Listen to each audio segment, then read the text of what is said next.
Hello, everyone, and welcome back to the Afterlife of Holly Chase. We left off on chapter 24, where Holly had just had her last encounter with Ethan as the ghost of the Christmas past. So, let's get into it and see how this ends. Chapter 25. Normally, when my part of the story was done, I waited in the go room with everybody else at the company to see how the rest of the night played out. So, I would have been there to watch Dave escort Ethan to see his Bob Cratchit and apparently a homeless guy on 6th Avenue. But I didn't see any of that. The minute I crossed back into the time tunnel and then back to the present, I ran down the hall to my dressing room because I didn't want anyone to notice me bawling my eyes out. That would be considered weird. My dressing room was empty, thankfully. Part of me had been half expecting to find Stephanie in there.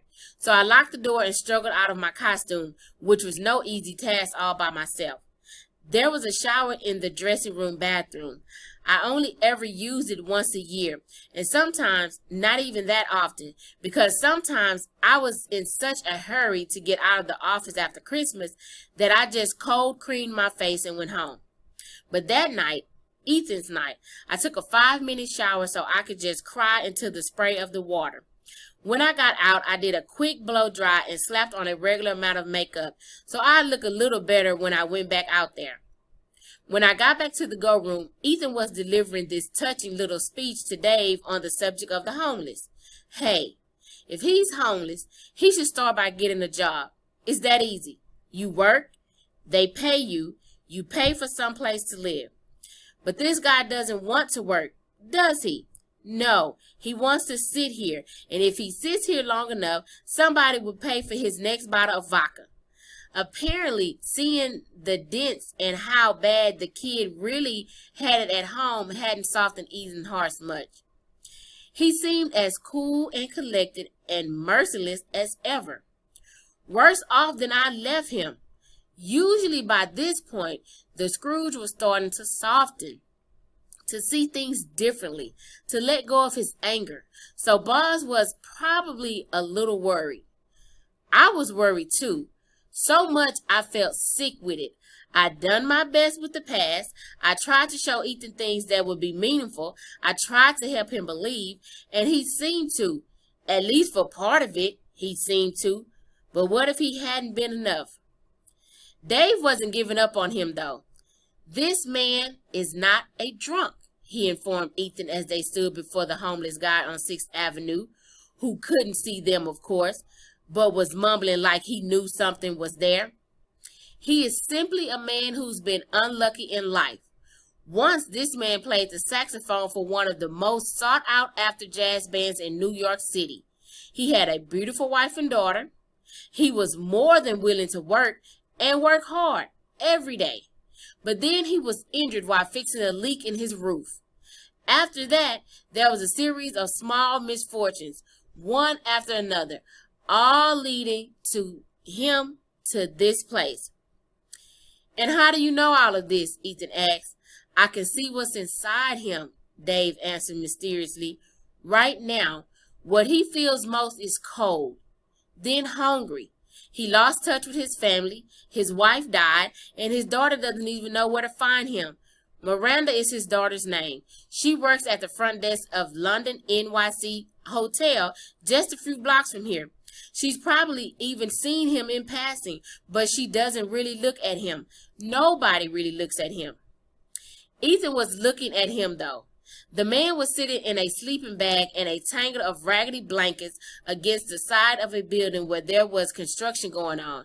He was wearing layers and layers of mismatched clothes, a shirt and a sweatshirt, and a coat with a broken zipper, 3 scarves of different patterns wound around his neck, a faded floppy black hat mashed on the top of his strings of shoulder-length salt and pepper hair, and a pair of cheap sunglasses. If someone would inform his daughter of his whereabouts, Dave continued, his life would change again. All it would take is a few sentences and perhaps a pair of warm gloves to save this man. Ethan glanced off down the street. What does this have to do with me? Why are you going through so much effort to show me this one homeless man when there must be 10 more just like him in a 1 mile radius from here. What, you want me to buy him some gloves? You have a connection with this man, Dave said. Don't you recognize him? No, Ethan scoffed. No, I'm pretty sure I've never seen him before. Not in person, I think. But he was on the news several years ago. A witness to a terrible accident that happened not far from here. Later, he even testified in court. I could tell when Ethan understood what the connection was because his face went carefully blank. So this is the saxophone player. Dave nodded. The one my father gave money to that day. Yes. You think that's going to make me want to help him? If my dad hadn't stopped to listen to this guy, he'd still be alive, Ethan said bitterly. That's true. Dave gazed down at the man tenderly. And it was the man who saw what happened and tried to help him. Your father died in this man's arms. Ethan took a step back and looked around, like he was deciding to take off or just needed to figure out where to go. Get me out of here, he said sharply. I've had enough of this, please. I thought the please was a nice touch. Okay, prepping the tunnel to move them to the party, said the operator from the control booth. It wasn't Grant anymore. Someone from Dave's team had taken over his post. He and Marty had taken up their places in the go room and were undoubtedly about to start taking bets on whether or not Ethan would fail. My stomach churned at the thought. Boz was right, I thought. We shouldn't bet on them. The fog and snow machines whirred on. In less than a minute, Dave and Ethan came through and the camera shifted to the party scene, a brownstone apartment in the Bronx. Inside, all the lights were on and we could hear voices and music, Christmas carols, of course. Oh, come, all ye faithful, joyful and triumphant. This is my mom's place, Ethan said. I never seen him look so out of it. The thing with the homeless man had really gotten to him. Yes, shall we? Dave gestured up the small set of stairs toward the front door. Whatever, Ethan said. It wasn't a big party, about a dozen people or so, but they were all having a great time from the sound of it. As Dave and Ethan went into the apartment, they could hear someone laughing. It was one of the best laughs I've ever heard, full and warm and brimming and delight. It just made you feel good hearing that laugh. I recognized it. I looked at Ethan to see his reaction. He stopped when he heard it. That's my mom, he said. She always had this contagious laugh. He was right about it being contagious. Soon everybody was laughing. Dave and Ethan moved forward toward the sound until they came into a sitting room, which was decorated beautifully for Christmas, with a huge silver tree in front of the window and strands of holly and candles along the fireplace and end tables. Against one of the walls was a huge, comfortable-looking sofa with several people sitting on it, posing as a man took their picture with a bunch of phones. Say cheese, everyone, he said. At one end of the sofa, Ethan's mother sat wearing a black velvet dress that looked amazing on her. Next to her was a tall, red-haired man who I assume must be her new husband. On his knee sat a little red-headed girl in a green dress, Ethan's half-sister. Then an older woman, Ethan's grandmother, from his mother's side, who was holding a tiny new baby. Then a young man in his 20s who I'd never seen in any of Ethan's memories, and the farthest end was Jack, her hair a regular glossy brown again. Squeeze together a little, said the man taking the pictures, and they did, which made Ethan's mom laugh again, which made them all laugh. That's a great one, the man said, snapping off a series of pictures. That's the whole family, isn't it? It could be next year's Christmas card. Not the whole family, Jack said, the hand of the man sitting next to her. We're still missing one, my brother. I did invite him, Ethan's grandmother said. He told me, and I quote, that Christmas parties are the lamest of all parties. And Christmas, he said, was just a stupid excuse to rip people off. Sounds like Ethan, Jack said. He believes it too. That's what's sad. He's a regular Ebenezer Scrooge. Everyone in the girl room burst into a nervous kind of laughter. Ethan looked out the window like he was bored and just waiting for the opportunity to duck out. "Oh, he's not that bad," said the old woman, the grandmother. "He used to be such a sweet boy." "Used to be," muttered Jack. "He took your father's death hard, that's all," said Ethan's mom. It's messed us all up, didn't it?" She gave Jack a meaningful glance that said, "I know all about what you did during that stage." Jack shrugged. "I guess, but Ethan doesn't show signs of snapping out of it anytime soon." "Where does she get off judging me?" Ethan said underneath his breath, "like she's a saint." "There are two ways to respond when life hands you something unpleasant," the grandmother said, smiling down at the infant in her lap. "You can get soft or you can get tough. Our Ethan has just decided to get tough, it seems, but he'll come around eventually, I think. He's got a good heart under there somewhere, and he has time. God knows. He's, 17 now? He has time to get himself on the right path again." She was wrong, of course, which is why I will continue to invite him to this lame Christmas party every year, his grandmother said. She was so the Fred in the situation. "And why I would keep calling him every week," added his mother, "even though he doesn't want to talk to me. Oh, and that reminds me, you know what?" Her smile was full of mischief, like she was about to spoil the best secret ever. "He told me he has a girlfriend now." "Uh-oh, poor girl," exclaimed Jack. "Who is it?"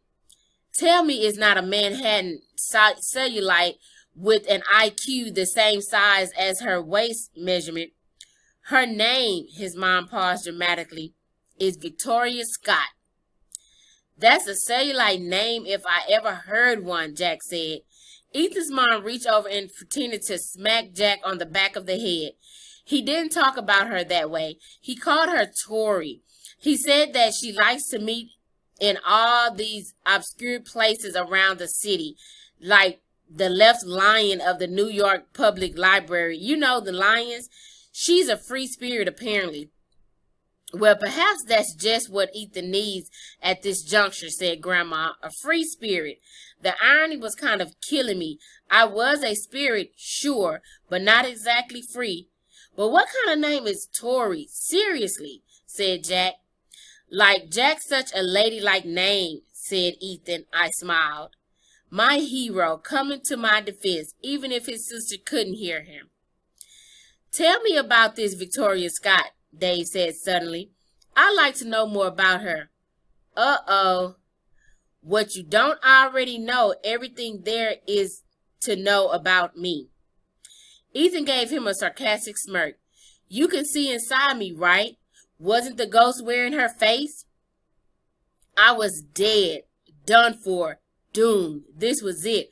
"Her face," Dave repeated. "What do you—" Thankfully, they were interrupted by everyone being called to some kind of charades-like game in the other room, which was something straight out of A Christmas Carol, too, much to everyone in the Go Room's delight. Ethan went over to watch, and Dave trailed behind him, his question unasked for that moment. Ethan's mom was up first. She turned to Ethan's stepdad. She lifted her head regally, obviously pretending to be someone else. "I'm like a cat here. A no-name slob," she said in a higher voice than usual. "We belong to nobody, and nobody belongs to us. We don't even belong to each other." "Holly, go lightly. From breakfast at Tiffany's," the stepdad said immediately. Jack's jaws dropped. That was so... How did you even get that? "We have a psychic connection," his mom said, kissing the stepdad on the cheek. "Your turn, Jacko." "We'll see who have a psychic connection," Jack said. And so they played for a while, back and forth. One team made up of the little girl whose name was Grace, and Ethan's mom and her husband, whose name was apparently Richard, against the other, Jack, Mason, Jack's fiance, and Evelyn, the grandmother. With Ethan's mom team the clear winner. I didn't fully understand the rules of the game, but it was something like, "Who am I?" They went through a bunch of funny characters, impersonating the person if they could, using well-known lines or sayings. In the next 20 or so minutes, they went through George Washington, Katy Perry, Elmo, George W. Bush, Michael Jackson, Kerry Washington, and Harry Potter. We all kind of got into it, even Ethan, who shouted out some guesses even though nobody could hear him. Then Jack took a slip of paper out of the hat where they'd all put in a clue and read it. Her turn again. "Grace," she exclaimed, "did you write this?" The little girl giggled. "Daddy helped me write it." "Okay, well, this is one I should be able to do." She folded the paper back up and put it aside. Then she stood up and stared coldly at the group. "This party is so lame," she said in a low, boy-like monotone. "Christmas parties are the lamest kind of party. I like money. Do any of you have lots of money? Well then, you're not worth my time." It was quiet for a minute. Everyone knew the answer. "It's Ethan." Jack's fiance scratched the back of his neck. "I mean, I haven't met him, but we were just talking about him. Mr. Scrooge," he said in an uncomfortable laugh. Everyone in the go room giggled. "Yes, that's my brother." Jack tried to smile. "He just does what he wants, and the rest of us can go to hell." I glanced at Ethan. He was looking intently at the floor now, like he was counting the fibers in the carpet. We all waited to see how he'd react. With Scrooge's, it was generally about 50-50 at this point. Half of them was seriously seeing the error of their ways, and half needed Blackpool to give them that extra little push. "Shall we go?" Dave asked Ethan quietly. Ethan looked up. I could tell immediately that something had changed in him, and not for the good. Something like what had happened with me on my night as the Scrooge. He'd taken a turn. "Sure," he said sardonly. "Why not? I can't wait to see your next setup." "Our setup." "This is a scam," Ethan said. "This isn't about my character. It's about my money, right?" "No," Dave said firmly. "This is about your soul." Ethan laughed. "My soul?" "Right, my precious soul." "It is precious." Ethan sighed. "If I just write you a check, can we be done now? Honestly, I would pay a lot if you just return me to my home. I won't even press charges." "This isn't about money," Dave said. "It's always about money." Ethan held a hand up as if to say, "Just give me a number." "No." "Okay, then, let's go. Before the flowers in your beard wilt. Seriously, dude, who puts flowers in their beard?" I could tell by the look in his eyes that we'd officially lost him. Ethan didn't believe anymore, the same way that I hadn't believed. He decided that he wasn't going to play along, which meant that he wouldn't repent. He wouldn't be saved. He'd die. I didn't know what to do. I could only stand there in the go room helplessly as it all played out, watching and waiting like everyone else. Some people even had popcorn, like this was a freak show, and Ethan was the freak. Stephanie popped up at my elbow. "There you are, Holly. I've been looking for you. Your performance was inspiring, by the way. I think you really made an impression on him." She lowered her voice. "And I'm sure that one-on-one time you spent with him made the big difference, too." It had made a big difference. Maybe it had made all the difference. I swallowed. "So," I said numbly, "has it been everything you thought it would be?" She looked at me blankly. "This Christmas?" I pointed to the monitors where Ethan and Blackpool were standing over the homeless man on 6th who was lying there completely still, his face a pale blue. Blackpool was the towering phantom now, faceless and silent. I shivered and tried to focus on something other than the memory of my body going numb, limb by limb. "It's your first time seeing it all play out in real life. A Christmas Carol. American version, 173. Is it, like, blowing your mind?" "Oh, yes, it's changing the world," she said. But for once, she didn't sound that stoked about it. "Hey, can we go to your office for a few minutes? I want to talk to you about something." I sighed. "Look, Steph, If this is about you researching me, I told you, I'm over it. It's fine. Don't make a big deal out of it.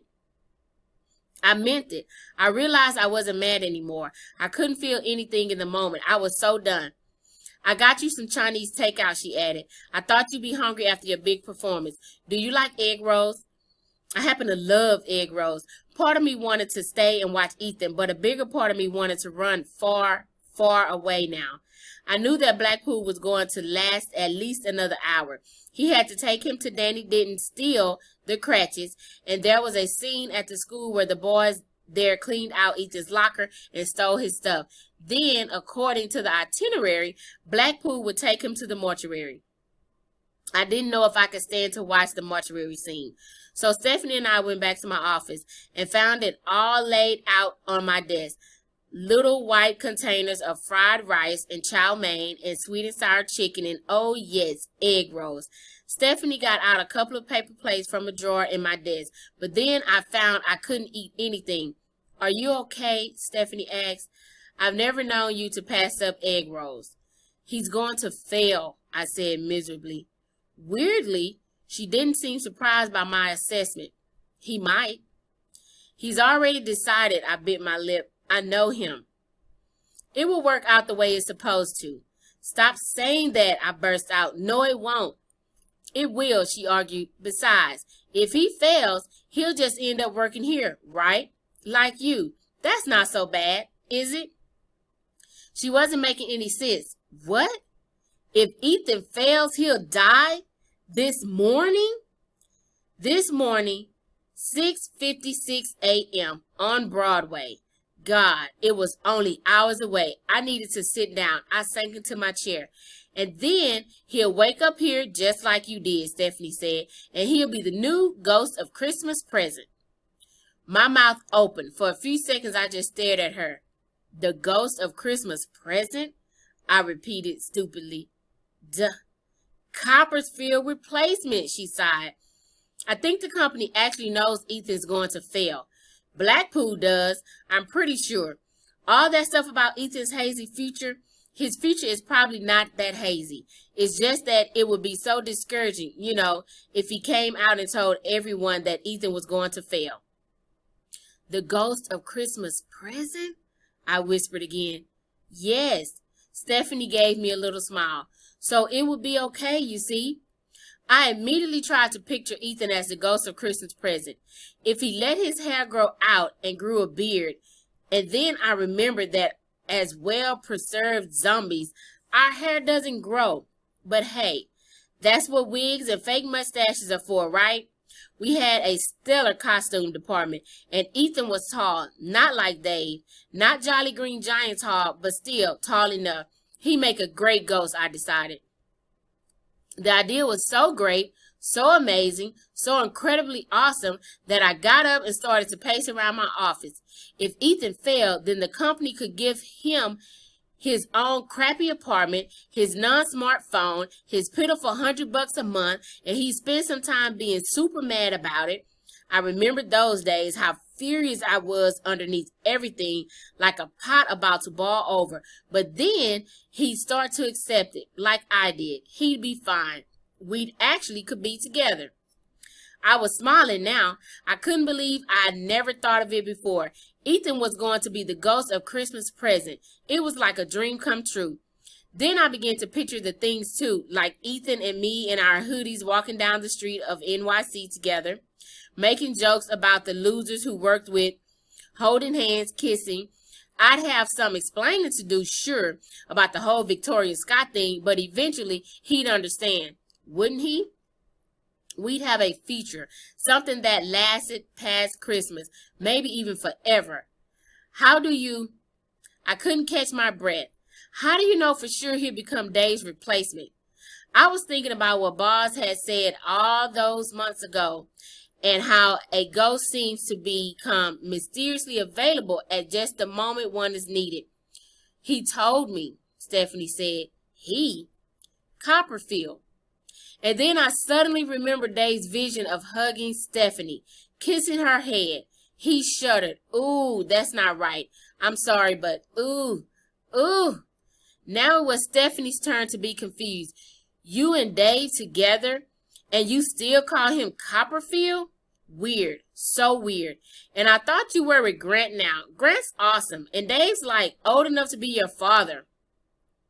Her eyes widened, and she covered her mouth with her hand. At first, I thought she was crying, and I felt bad. I mean, age is just a number, right? Who was I to judge? But then I realized she was laughing. Wow, she said after a minute. You always end up surprising me, Holly. She laughed again, then took off her glasses and wiped at her eyes. Dave is old enough to be my father. I threw my hands up. Ooh, he's not only old enough to be my father, he is my father. She set her glasses on my desk.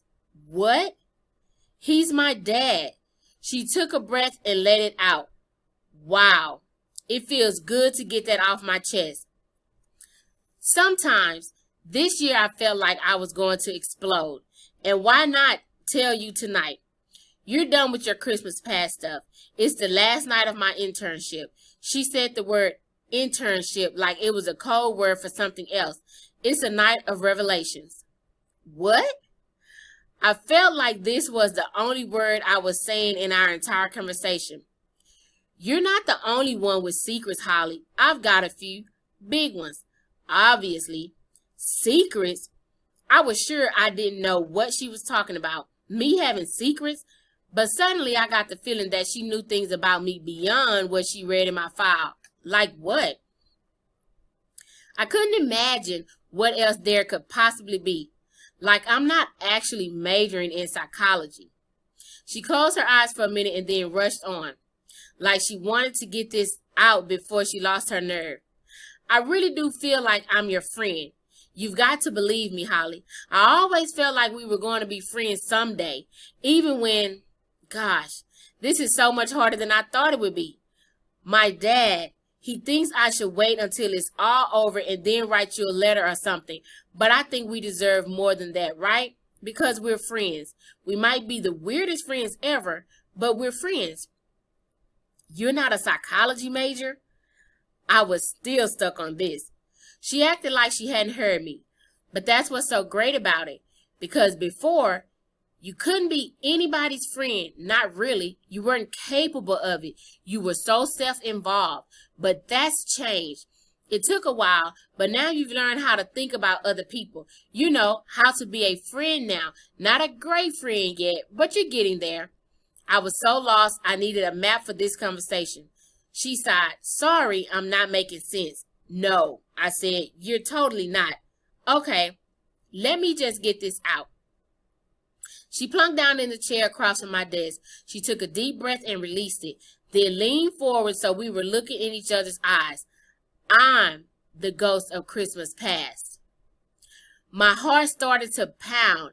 It was exactly what I'd always been afraid of.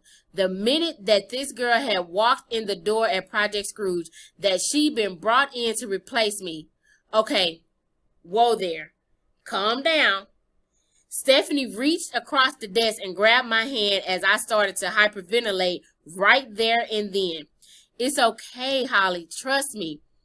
How can you even say that? I gasped. What's going to happen to me? Where will I go? Her eyebrows lifted. Wait, you think... No, Holly, you got it all wrong. I'm not going to replace you. She smiled tentatively. You replaced me. I stared at her. Huh? I was your ghost of Christmas past 6 years ago. I'm not surprised you never recognized me. I was almost 14, but Leah and Marie tried to make me look like I was even younger. They had this vision of the lamp as a little girl.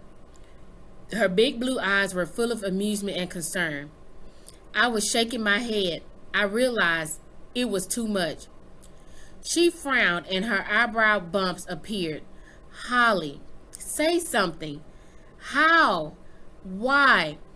Oh, good, I thought dazedly.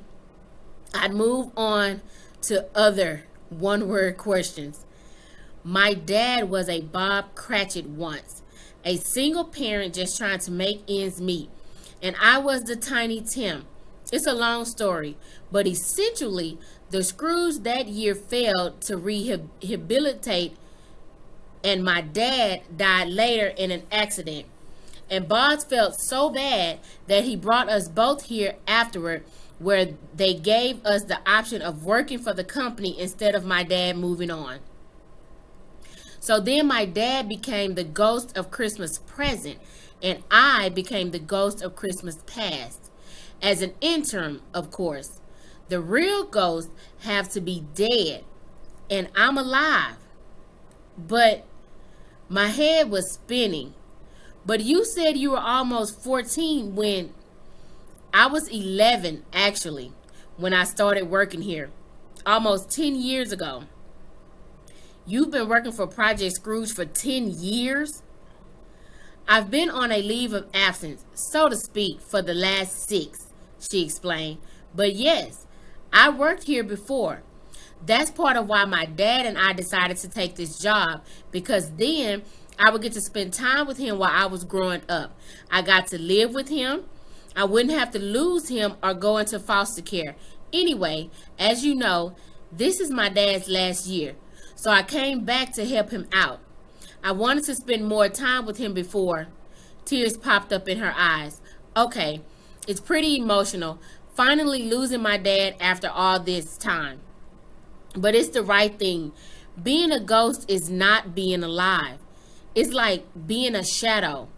You're not fully part of the world. It's time for him to move on and join my mom. Does Grant know?